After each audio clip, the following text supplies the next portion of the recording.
Hello दोस्तों, आप सभी का स्वागत है हमारे YouTube channel the crazy board पर। अगर आप पहली बार हमारे YouTube चैनल पर आए हैं तो चैनल को सब्सक्राइब और वीडियो को लाइक जरूर कर दीजिए।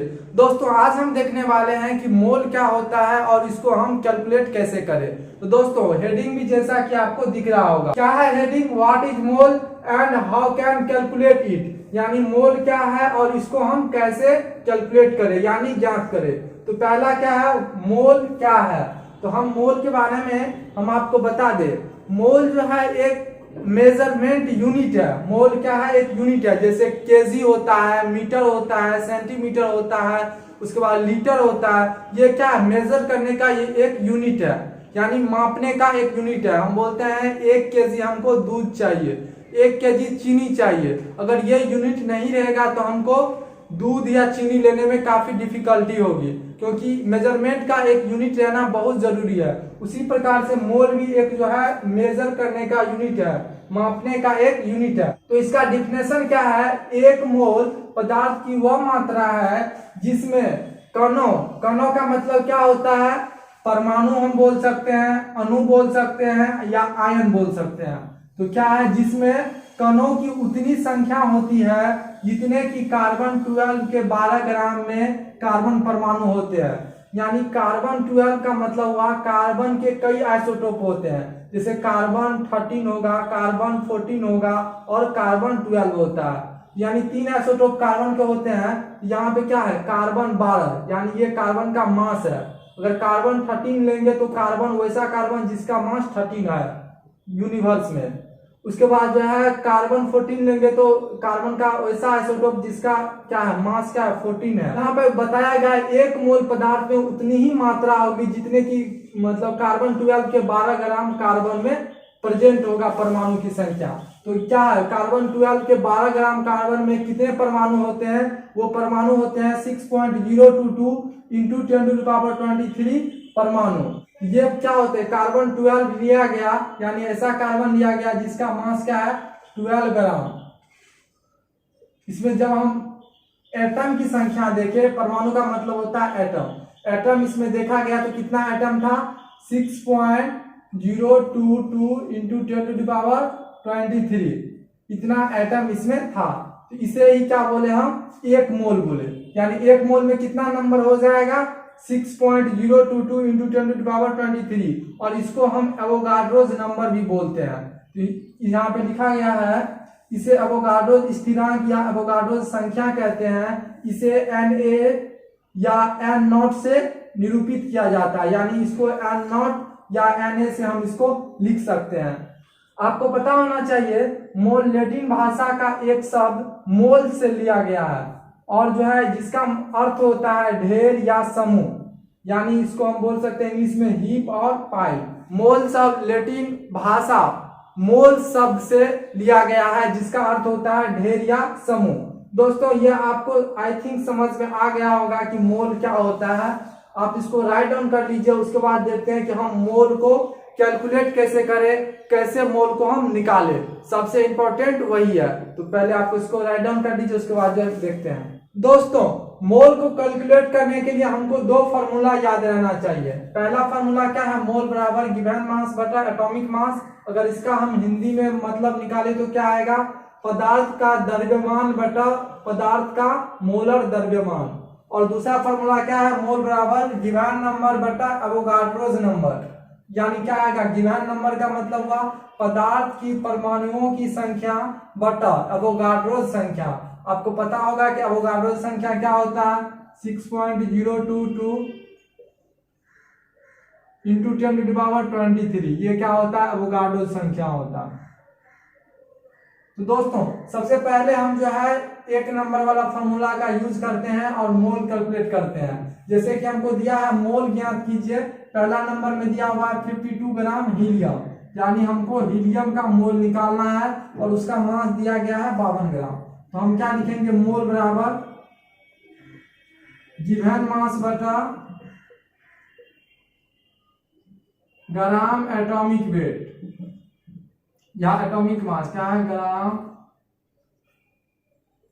एटॉमिक वेट या मास, कुछ भी लिख सकते हैं। मास और वेट सेम ही थिंग आप लेकर के चलिएगा अभी। तो क्या है गिवन मास, तो मास कितना दिया हुआ है 52, और इसका परमाणु भार कितना होता है हीलियम का, आपको पता होगा कि हीलियम का परमाणु भार होता है 4, हीलियम का परमाणु संख्या होता है 2, और परमाणु भार कितना होता है एटॉमिक मास द्रव्यमान संख्या 4, तो इसका परमाणु भार हो जाएगा 4। तो क्या आ जाएगा 4 का 4 4 तिया 12, यानी इसका मोल कितना आ गया 13 मोल आ गया आंसर। इसी प्रकार से आप दूसरा ले सकते हैं एग्जांपल के लिए कि 2.3 ग्राम सोडियम, आप इसका मोल निकाल सकते हैं। आप वीडियो को पॉज करके इसका एक बार मोल निकालिए। तो दोस्तों देखते हैं कि अब इसका हम निकालते हैं क्या आता है। तो मोल बराबर क्या हम लिख सकते हैं, वही गिवन मास बटा ग्राम एटॉमिक वेट, ग्राम गिवन मास बटा ग्राम एटॉमिक वेट। इसमें कुछ नहीं है, अब ग्राम में इसका एटॉमिक वेट होता है, इसीलिए जो हम ग्राम यहाँ पे लिखे, कोई बात नहीं उससे। तो क्या है गिवन मास कितना है 2.3 ग्राम, ये क्या है मास हमको दिया हुआ है, गिवन माना होता है दिया हुआ, क्या है 2.3 ग्राम, 2.3 ग्राम ये हमको पदार्थ का द्रव्यमान दिया हुआ है। और हम पदार्थ का क्या है एटॉमिक वेट, तो एटॉमिक वेट कितना होता है, एटॉमिक वेट पदार्थ का कितना होता है इसका सोडियम का, तो सोडियम का आप देखे होंगे एटॉमिक नंबर इसका होता है 11 और एटॉमिक मास होता है 23। तो हम इसका एटॉमिक वेट कितना आ जाएगा 23, यानी परमाणु द्रव्यमान कितना आ जाएगा 23।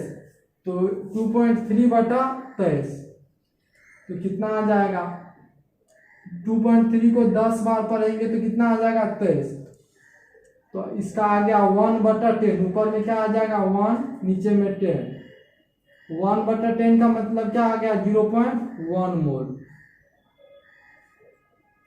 आई होप ये आपको समझ में आ गया होगा। इसमें इसको डिवाइड करेंगे तो क्या आ जाएगा 1/10, और जो है 1/10 को इसको डिवाइड करेंगे तो क्या आ जाएगा 0.1 मोल। तो ये आपको समझ में आ गया होगा। और इसका कुछ एग्जांपल देखते हैं, पहले आप इसको राइट डाउन कर लीजिए। यहाँ पे तीसरा नंबर में देख लीजिए क्या है 46 ग्राम सोडियम। तो 46 ग्राम अगर सोडियम लिखेंगे तो इसका मोल निकालेंगे तो क्या आ जाएगा गिवन मास बटा gram atomic weight, gram atomic weight. तो इसका मास कितना दिया हुआ है 46, और इसका ग्राम में एटॉमिक वेट सोडियम का कितना होता है 23, यानी सोडियम का परमाणु भार, नीचे में परमाणु भार लिखना होता है। तो सोडियम का परमाणु भार कितना होता है 23, सोडियम की परमाणु संख्या 11 और सोडियम का परमाणु भार 23, तो क्या आ जाएगा परमाणु भार 23, तो कितना आ जाएगा 23 दूना 46, यानी 2 मोल। ये बात आपको पता होना चाहिए। अगर सिर्फ ऑक्सीजन लिखा हुआ है इसका मतलब हुआ ऑक्सीजन एटम, यानी ये परमाणु है। अगर O2 लिखा हुआ है तो इसको हम लिखेंगे मोलेक्यूल, यानी ये एक अणु है। अगर उसी प्रकार से जैसे सोडियम है तो सोडियम सिर्फ लिखा हुआ है तो ये क्या हो गया सोडियम एटम हो गया, इसीलिए नीचे में हम लिखते हैं ग्राम एटॉमिक वेट। अगर मान लीजिए O2 रहता तो यहाँ ये मोलेक्यूल है तो यहाँ पे लिखते हैं मोलेक्यूलर वेट। अगर मान लीजिए NaCl एक आयन है, क्योंकि ये जल में घुल करके हमको Na+ और Cl- में ब्रेक हो जाता है, तो ये प्लस माइनस ये क्या है आयन है, जिसपे चार्ज होता है वो क्या होता है आयन होता है, तो ये आयन है। तो इसके लिए हम क्या लिखेंगे आयनिक वेट, यहाँ पे लिखेंगे ग्राम आयनिक वेट, तो इसीलिए यहाँ पे हम लिखते हैं ग्राम एटॉमिक वेट। इससे पहले भी आप देख रहे होंगे हम लिख रहे होंगे gram atomic weight.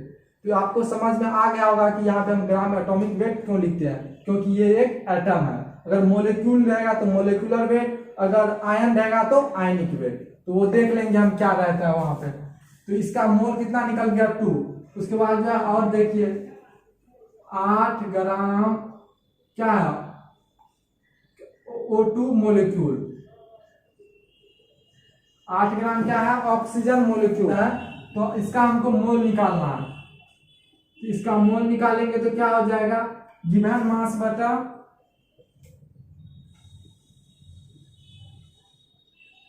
Gram molecular weight, gram molecular weight.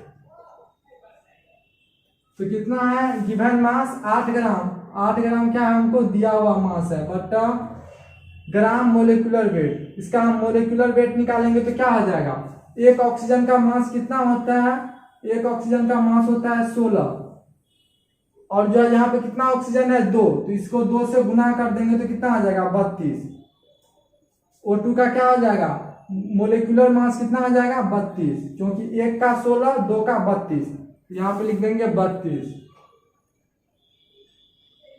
कितना हो गया 8 चौके 32, यानी 1/4। अगर हम इसको जो है कैलकुलेट करेंगे तो क्या आ जाएगा 1/4 को 0.25 इतना मोल आ जाएगा। ये किसका मोल निकला, ऑक्सीजन मोलिक्यूल का मोल निकला, और मोल कितना निकला 0.25 मोल। आई होप ये आपको समझ में आ गया होगा। आप इसको राइट डाउन कीजिए और एग्जांपल देखते हैं। आइए कुछ जो है सेकेंड वाला फार्मूला को यूज करके हम मोल निकालते हैं।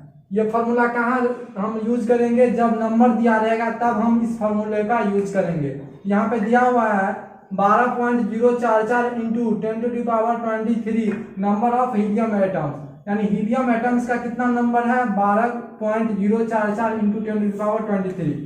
इतना नंबर दिया हुआ है हीलियम एटम्स, हीलियम एटम्स की संख्या इतना दिया हुआ, तो हमको मोल निकालना है। तो हम मोल बराबर क्या जानते हैं, गिवन नंबर बटा जो नंबर दिया हुआ है हमको, ये नंबर जो दिया हुआ है गिवन नंबर बटा एवोगाड्रोज नंबर, यानी Na। एवोगाड्रोज नंबर को हम Na लिख सकते हैं, क्योंकि Na को एवोगाड्रोज नंबर के लिए ही रिप्रेजेंट किया जाता है। तो हम यहाँ पे क्या लिखेंगे, गिवन नंबर क्या है 12.044 इंटू 10⁻23 बटा एवोगाड्रोज नंबर क्या होता है, ये होता है, तो क्या है 6.022 इंटू 10⁻23। ये क्या होगा कट जाएगा, और ये क्या हो जाएगा 6.022 को 2 बार पढ़ेंगे तो क्या आ जाएगा 12.044, तो क्या आ जाएगा 2 मोल। इसमें कुछ नहीं है, बस अगर नंबर दिया रहेगा तो उसको इस नंबर से यानी एवोगाड्रोज नंबर से डिवाइड कर देंगे तो मोल निकल जाएगा। अगर मास दिया रहेगा तो उसके हम मोलिकुलर मास या एटॉमिक मास, जो हमको मोलिक्यूल दिया रहेगा उसके मास से हम क्या करेंगे डिवाइड कर देंगे तो मोल निकल जाएगा, जैसे कि हम पिछले स्लाइड में हम किए थे। तो दोस्तों आप इसको राइट डाउन कर लीजिए, उसके बाद जो है देखते हैं और इससे आगे क्या है। अगर आप मोल निकालना सीख गए हैं तो आप इसका जो है मोल हमें कमेंट में जरूर बताइएगा। पहला है 1.8 ग्राम ऑफ वाटर, यानी 1.8 ग्राम हमको वाटर है। दूसरा है 16 ग्राम क्या है S8 मोलिक्यूल, ये सब क्या है मोलिक्यूल है, ये भी मोलिक्यूल है, ये भी मोलिक्यूल है, ये भी मोलिक्यूल है, ये एटम है। तो हम लिखेंगे 1.8 gram of water, 16 gram of S8 molecule, 44 gram of CO2 यानी कार्बन डाइऑक्साइड, और चौथा में है 4 ग्राम ऑफ हीलियम एटम। तो आप इन सब का मोल हमको कमेंट में जरूर बताइएगा। दोस्तों आज का वीडियो यहीं खत्म करते हैं। आई होप आप मोल निकालने के लिए सीख गए होंगे। अगर कुछ भी आपको डाउट है तो आप हमें कमेंट में जरूर बता सकते हैं। दोस्तों तो मिलते हैं अगले वीडियो में, तब तक के लिए okay bye, thank you for watching this video.